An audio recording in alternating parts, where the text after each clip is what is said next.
Hey guys, so back on the iPhone, I got an email the other day that I thought was pretty interesting. I decided that I wanted to answer this email, and normally, I'm gonna be honest, I'm very busy. I have a really tight schedule, so it wouldn't really normally make sense for me to take like 10 or 20 minutes to answer this email, but doing it here for you guys, where I can have a whole bunch of people see my answers all at once, that makes sense to me. So, without further ado, let me start reading this thing. What's up, Adam? I'm a big fan of your podcast, and I've seen nearly all of them. I'm a new fan, though, and I've been watching them out of order. I just watched the Ryan Holiday one, and something really stood out. The two of you were both talking about being email people, and I'm realizing that that is definitely something I can be. I'm a New Hampshire kid, what up 603, in college in Waltham, Mass, Bentley University. We're a pretty good business school out here, top 10 or some shit, and I figure that's a good way to network. What's really interesting to me, though, is that you have a different persona than someone I'd associate with being a big reader. That might be a giant stereotype, but none of the big readers I know even know someone sipping lean or popping Xan, so I have a couple questions for you. And I just want to throw in there, real quick, I don't pop Xans or drink lean or any of that stuff anymore. 2018, whole new year for me. I never did that a whole lot in the first place, but 2018 I decided to make a clean break. So, number one, how do you find time to read? With your vlog and running stores, not to mention all these concerts and things, how are you working reading into your schedule? Does it take a backseat compared to other things, or is it a priority? Well, I'm gonna be honest with you. At the point I'm at in my life, I have just an overwhelming amount of options of things that I could be doing on any given night. Like even right now, I'm at home. I just spent probably 2 hours just going through my emails, just trying to think of every single possible thing that I could that is sort of like unturned in my business. And, I just wrote a ton of emails, answered all the emails I had waiting for me and everything. And, I did that instead of all the things I could have been doing. I could have been going out drinking with my friends. Some of my friends just mentioned that they wanted to go out drinking. I could have gone to the studio with some of my friends, rappers and everything. And I decided not to do that because I wanted to, what the fuck is that? Anyway, I decided that, I wanted to stay in and work and just, maybe spend some time reading and everything. You have to make those choices in life. Like, there's always going to be the option to go out and party. There's always going to be an option to just, go hang out with girls. And, you got to, at a certain point, there's a Steve Jobs quote. I know it's kind of played out to quote Steve Jobs. Focus is saying no. Saying no is how I got where I'm at today. Like, I know that it seems like my whole business is based upon going out and having fun and being social and being around people, all that kind of stuff. But the truth is that throughout my 20s, I spent so many nights just staying in. Nights where I really could have been out riding BMX. I could have been out drinking Four Loko. I could have been going to shows, doing all that kind of stuff. But a big part of why I'm successful right now is all of those Friday nights that I decided, you know what, fuck it, I'm gonna stay in this house and I'm gonna work and I'm gonna read or I'm gonna try to educate myself about something. I'm gonna chase after my passions instead of taking the path of least resistance, which is typically going out. So, do I make time for reading? Yeah, definitely, because I feel like it's really, really important to always be attempting to stimulate your brain, trying to learn something new. I noticed that if I do go a couple months without reading, that my ability to recall difficult words is seriously diminished, and that in particular, if I don't find time to stimulate my brain in some way, that it just makes it harder for me to do a good job of doing my job, which is podcasting. So I think it's really important that I'm always trying to stimulate myself, always trying to find new things to think about, because I do have a vision for what I think I could be, for what I think No Jumper could be, for what I think I could accomplish over the next couple of years. But the truth is that I don't want my vision of where I might end up to be stuck in place. I don't want, to be stuck with the idea that maybe being a, YouTuber or a podcaster or whatever is all that's out there. So I feel like when I read, when I learn about other people's lives, that it really, really helps me to sort of open my mind and to be able to just think of things that might, help me to see broader horizons. So reading to me is just, it's the easiest way to get there. And I would throw other things in that category as well, such as like watching documentaries, movies, certain movies that might be related to something that you're interested in, even just, it's not just reading books, it's also like reading the news, reading articles on websites and stuff like that. There's nothing wrong with that. Books, I have a loyalty to books because my mother's a librarian and she was pushing me to read books my entire life. But, I think that in general, just educating yourself is number one most important thing. Where I'm at right now is all because I educated myself about a lot of different things, and then those things started to overlap. You know, I spent 20 years paying attention to rap music, way more than that, 25, 30 years, whatever. Not 30, I'm 34. I wasn't really listening to rap when I was 4, but you get the idea. You know, I've been paying attention to rap music for that long, and the truth is I wouldn't be able to do a good job with the job that I have now if I hadn't been paying attention to rap for all those years, and I wouldn't be able to do a good job at that job if I hadn't also been attempting to educate myself so I could communicate in an intelligent way. So, you know, even just knowing about podcasting, the fact that I was interested in Joe Rogan 6 years ago has a big thing to do with why I started No Jumper. It's all about just having knowledge in a lot of different categories, and then at some point finding a way to overlap those things together. And I feel like reading books is like one of the best ways to get there. Reading's not always a priority for me. I mean, you know, I've definitely gone months without doing it and everything, but lately I've been doing really good with it. So, you know, it's an important thing to me, and I think that for people out there, especially if you're sort of on the ground floor, if you haven't really necessarily like accomplished a lot in business or whatever you want to do with yourself, you know, just educating yourself, it's like the only thing you really, really can do. I mean, that's what people spend all this fucking money to go to college and everything. I mean, that's what you're doing. You're just trying to get smarter. And you could go to Barnes & Noble and sit there on the fucking couch. I know I did that for many, many years. I mean, there's probably a lot of you out there who, whether you know me or you don't know me, who probably have seen me sitting on the floor in the Barnes & Noble in Union Square back in Manhattan. I used to go to that one all the time when I lived in Brooklyn, or, you know, even back when I lived in New Hampshire. I would always be at the Barnes & Noble or the Borders, rest in peace, just sitting there reading. I didn't necessarily have money to buy books at the time, and, you know, I did do a lot of shoplifting of books, but, you know, I really feel like that's just one of the main things you got to do. You got to go to libraries, you got to go to Barnes & Noble, whatever. You got to just read. You got to learn. It's number one thing. When you read, how do you decide what to read? Are you reading what your favorite authors are reading, or discovering books on your own? Well, that's a good question. I figured that I would just sort of run through some of the books I've been reading lately.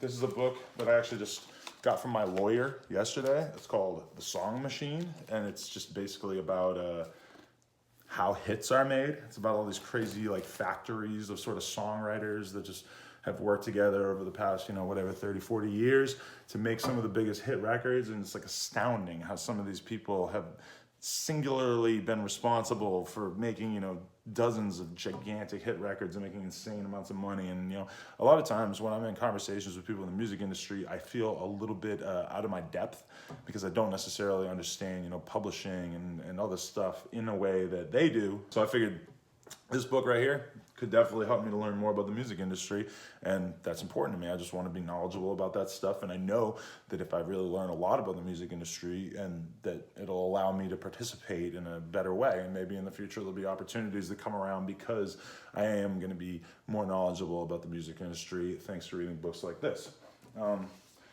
Parental discretion is advised. I actually interviewed the author, Garrick D. Kennedy, the other day on the podcast.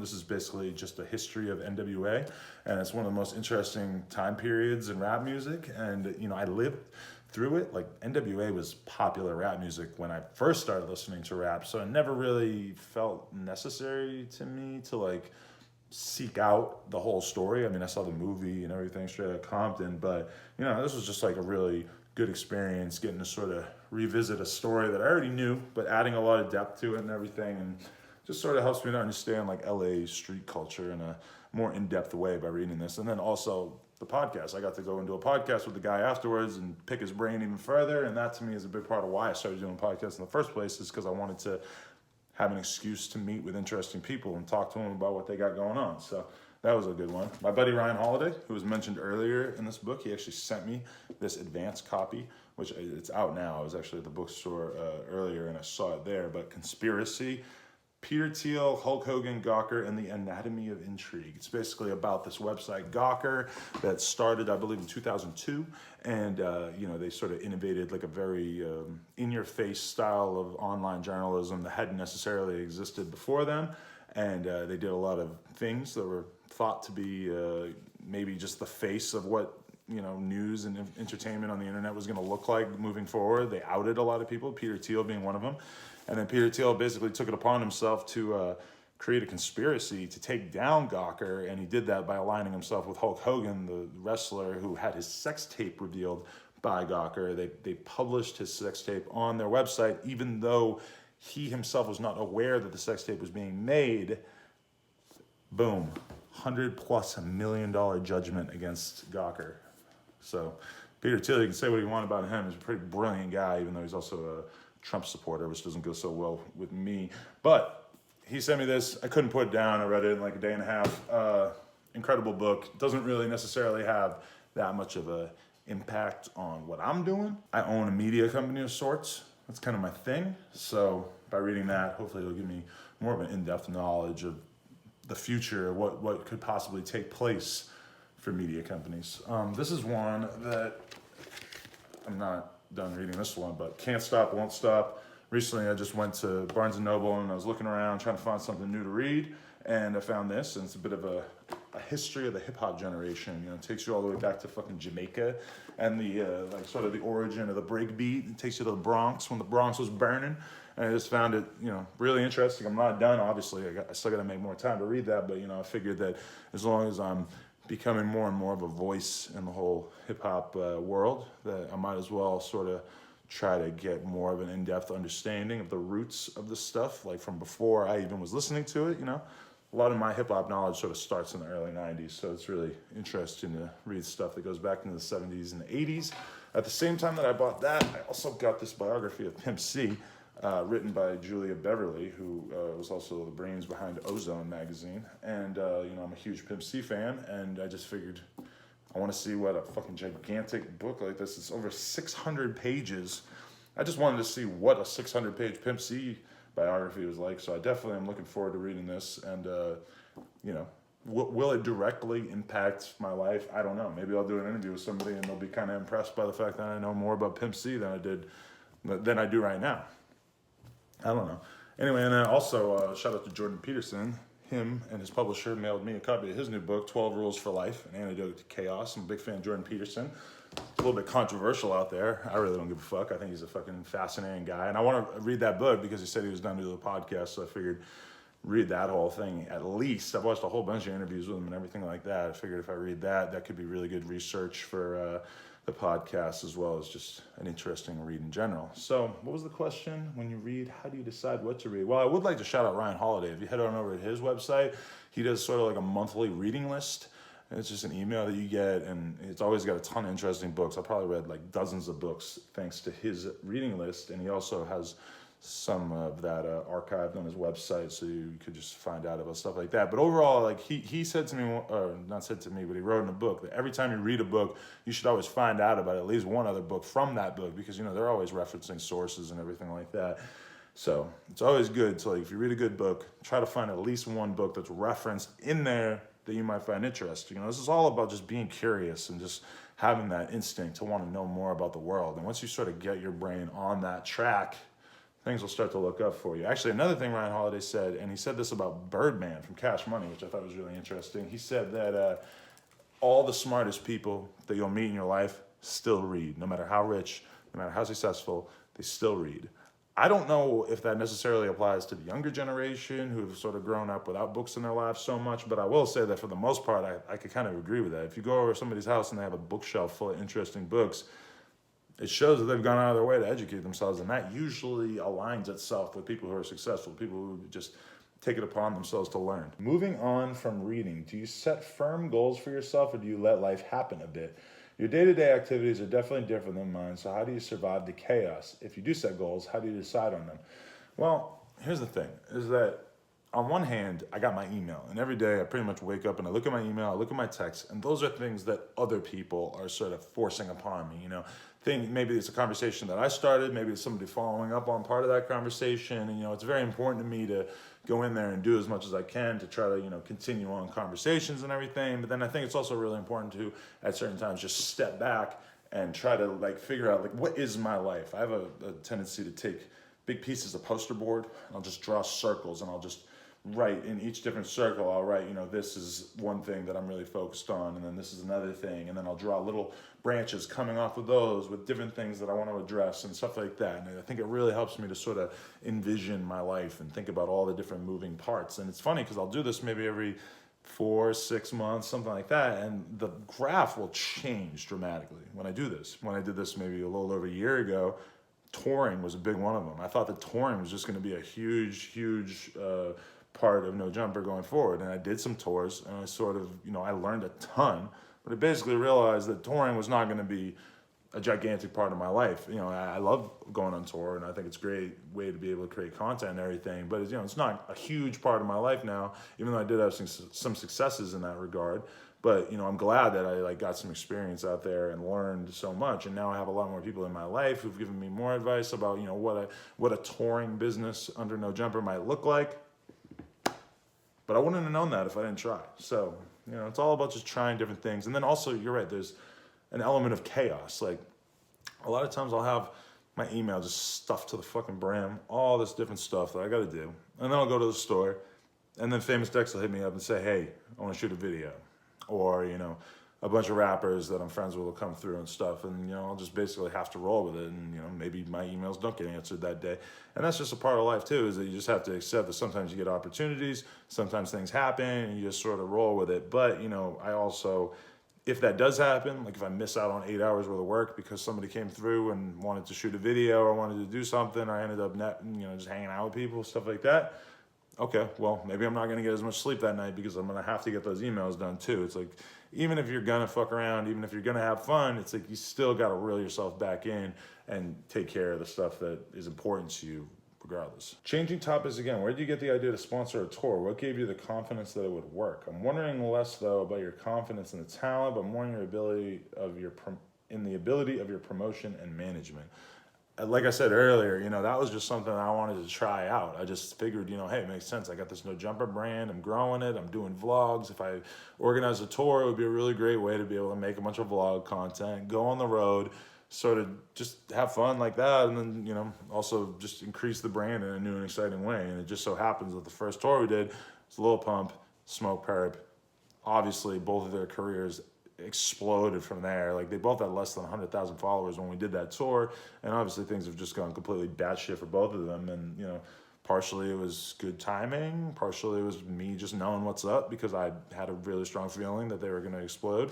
I don't know. With the touring thing, it's like I feel like I've learned a lot, but also a part of it was that I was smart enough to go to Kim, who I had hired, and Cam Girl, and say, this is what I want to do. What do you think we should do? I went to somebody that I respected and I said, hey, what do you think we should do? And she had some guy that she was working with. It didn't eventually work out with him, but she said, I know this guy. He's real experienced in the touring space. Maybe we can partner with him on this. Met with him. He knew more than me, certainly, about the touring thing. And, I was able to sort of, work with him.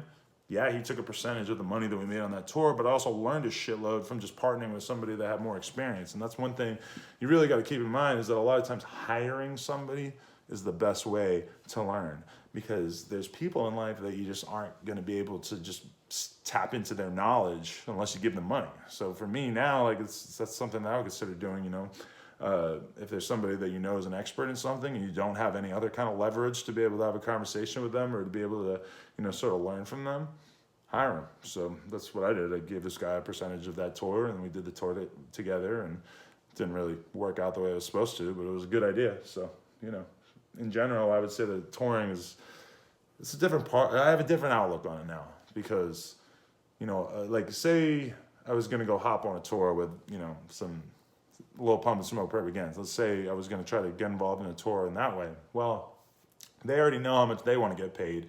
The booking agents already know how much they want to pay them. I can insert myself into that conversation and say, look, we'll provide the promotion. We'll make sure that these do crazy numbers. Do they need that? Not so much, because they're probably already going to sell out the venues that they want to sell. It's like, yeah, I can promote it more, but probably not more than they can promote it. So there's that. There's also like the vlog coverage that I would be providing, but that mostly benefits me. It's not like Smokepurpp or Lil Pump necessarily need tons of vlog content. I mean, they kind of needed it at the time when they were smaller. It helped them a lot then, probably. But there's not, when you're talking business, you want to find places where you're needed, where you can add value. In the touring space, do I think that there's a ton of space where we can add value right now? There definitely is, but it's just different scenarios and stuff like that. So it's not something that I think about a ton. But, you know, I'm glad that I had that experience so I can kind of know more about the touring space. I mean, another thing is that I've just had labels hit me up and try to give me, you know, $10,000 or $20,000 to take some fucking bozo on the road. And I'm just like, no. So that kind of closes doors for me because I could have, you know, done tours that I could have made a bunch of money on, but I'm not gonna go and fuck up No Jumper's brand name by associating myself with some fucking doofuses. So whatever, I don't know. And then the last question, finally, would you go on tour again? I don't know, you keep on with social media, so I don't know if you've spoken about that already, but I'm curious how the first experience would alter your views for another show, maybe even another set of up-and-comers. Yeah, I think I already answered that. Anyway, did you guys enjoy this? I don't know. We back on the iPhone. Hopefully you guys saw that Adam 22 show number 1 that I put out the other day. I'm going to put out number 0, which was originally number 1. I'm going to put that out soon. And then we're going to try to really stay in the groove of doing a new podcast every Monday. So hopefully you guys enjoyed this. This was just kind of from the gut. I wanted to answer this email, and I figured it would be better to share with you guys instead of just this dude. So thank you very much to anybody who watched this. Peace.